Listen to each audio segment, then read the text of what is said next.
সোমবার দিনব্যাপী তাসকিন আহমেদকে ঘিরে আলোচনা সমালোচনা পুরো দেশ জুড়ে।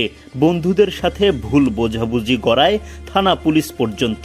তাসকিনের নামে নেতিবাচক শিরোনামে সয়লাব সংবাদ মাধ্যমগুলো। তবে দিন শেষে জানা গেল এই অনাকাঙ্ক্ষিত ঘটনার সাথে জড়িত ছিলেন না এই টাইগার পেসার। ভুল স্বীকার করেছেন থানায় জিডি করা তার সেই বন্ধুও।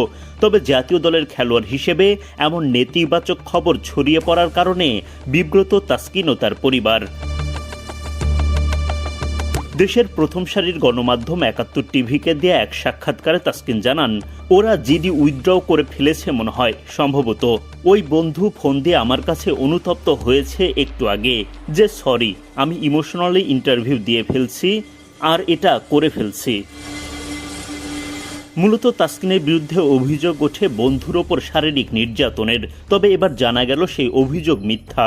গণমাধ্যমকে এমন তথ্য দিয়ে অনুতপ্ত তাসকিনের বন্ধুও।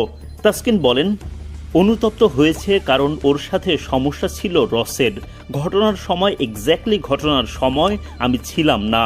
ওদের সাথে আমার ৩ জনেরই ক্ষতি যা হওয়ার হইলই।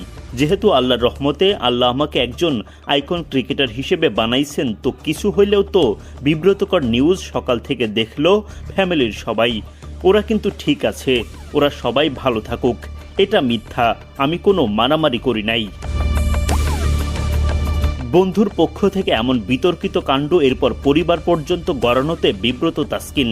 তবে বন্ধুদের প্রতি তিনি কোনো ক্ষোভ রাখতে চান না।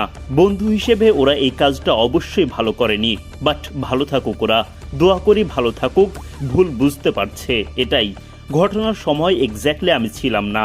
ওদের সাথে আমার ৩ জনেরই দেখা হয়েছিল।